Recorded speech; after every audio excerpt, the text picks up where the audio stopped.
আজ আমরা প্রকৃতির কোনো নৈসর্গিক শোভা বা কোনো স্থাপত্য বা ভাস্কর্যের টানে পথে বের হইনি। আজ আমরা চলেছি একজন মানুষের টানে, যার খোঁজ পেয়েছিলাম টিয়াংজিয়াং জেন বৌদ্ধ মন্দিরে গিয়ে। হ্যাঁ, একদম ঠিক ধরেছে। তাইওয়ানের সবচেয়ে বৃদ্ধ লামার সাথে আলাপের টানেই আজ আমরা পাড়ি দিলাম ডংজিং প্রদেশের হেইনজিং বৌদ্ধ মঠে।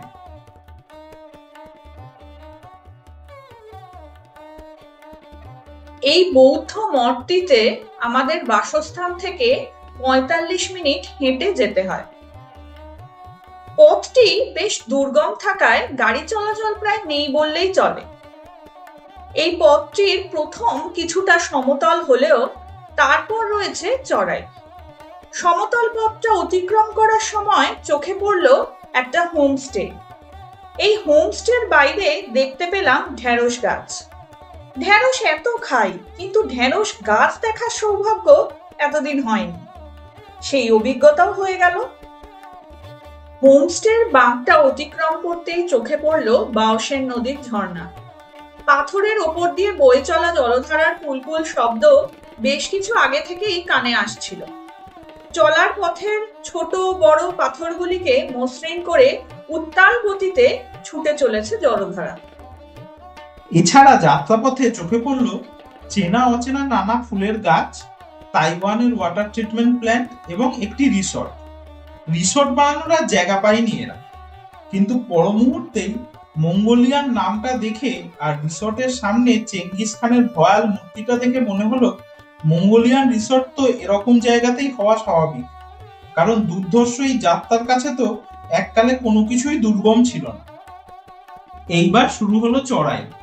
পাহাড়ের গায়ে পেঁচিয়ে পেঁচিয়ে পথটা উঠে গিয়েছে ওপরে, ঠিক যেন সমুদ্র মন্থনের সময় মন্দার পর্বতকে পেঁচিয়ে ধরে রয়েছে বাসুকি সাপ।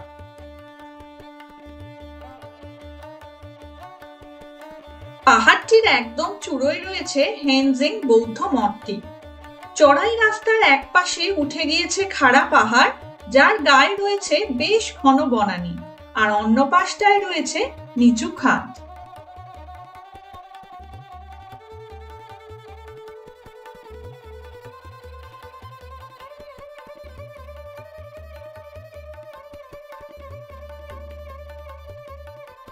প্রায় ১৫ মিনিট একের পর এক বাঁক ঘুরে আমরা অবশেষে এসে পৌঁছলাম মন্দির প্রাঙ্গণে। বাপরে, বড্ড হাঁপিয়ে গিয়েছি, একটু জল খেয়ে গলা ভিজিয়ে নি। মন্দির প্রাঙ্গণে প্রবেশ করতেই কানে আসতে লাগলো প্রার্থনা সঙ্গীত আর তার সাথে বাদ্যযন্ত্রের আওয়াজ। আমরা চারপাশটা একটু দেখে নিয়ে মন্দিরের মূল চাতালে উঠে এলাম। মন্দিরটির মূল প্রবেশদ্বারের দুই পাশে গজরাজ দ্বারপালের মতো দণ্ডায়মান। চাতালটির প্রবেশদ্বারের ঠিক বিপরীত দিকে রয়েছে মন্দিরের মূল গর্ভগৃহ, যার ডান পাশে রয়েছে লামাদের বসবাসের জায়গা এবং বাম পাশে রয়েছে প্রার্থনা গৃহ, যেখান থেকেই ভেসে আসছে প্রার্থনা সঙ্গীত।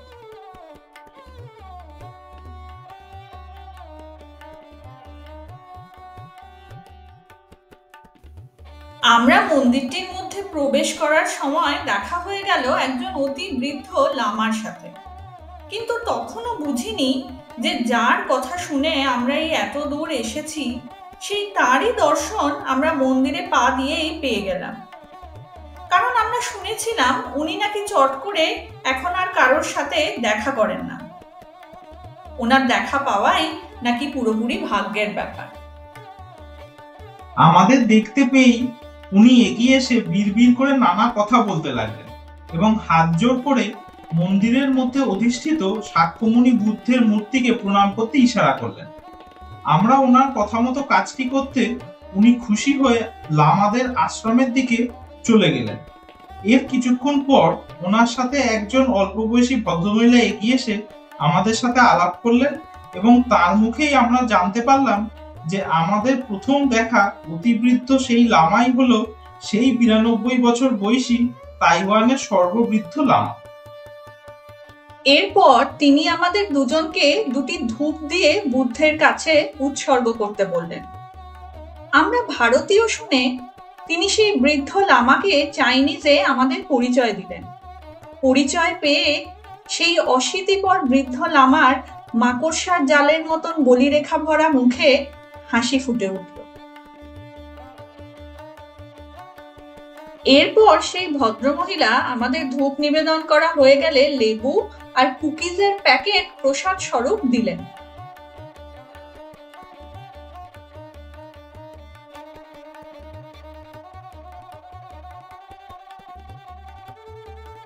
চারপাশটা আরো কিছুক্ষণ ঘুরে নিয়ে মন্দিরের গর্ভগৃহে অধিষ্ঠানরত শাক্যমুনি বুদ্ধ এবং তাকে ঘিরে থাকা বোধিসত্ত্বদের কয়েকটি ছবি তুলে নিলাম।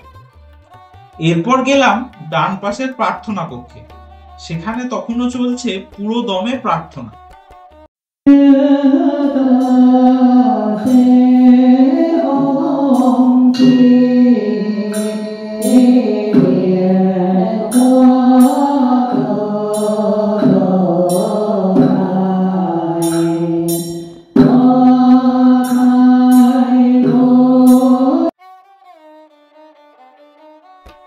কিছুক্ষণ সেখানে দাঁড়িয়ে থেকে আবার ফিরে এলাম মূল মন্দিরে। আবার সেখানে একবার দেখা হয়ে গেল বৃদ্ধ লামার সাথে।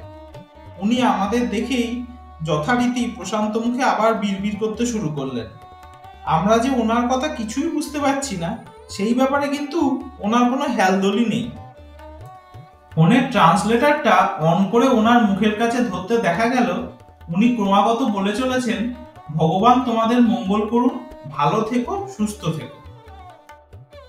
নিঃস্বার্থভাবে অন্যের মঙ্গল চিন্তা আর কটা লোক করতে পারে?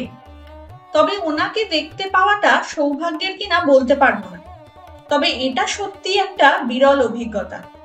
আমাদের এতটা দুর্গম পথ পাড়ি দিয়ে আসাটা যে সার্থক হয়েছে সেটা আমরা নিঃসন্দেহে বলতে পারি। বৌদ্ধ মঠটির পরিবেশ, প্রার্থনা সঙ্গীত, বৃদ্ধ লামার আমাদের জন্য ভগবানের কাছে প্রার্থনা, এই সবই যেন আমাদের মনকে প্রশান্তিতে ভরিয়ে দিল। সকলকে বিদায় জানিয়ে ফেরার সময় মনেই হলো না যে এতটা পথ পাড়ি দেওয়ার আর কোনো ক্লান্তি অনুভূত হচ্ছে।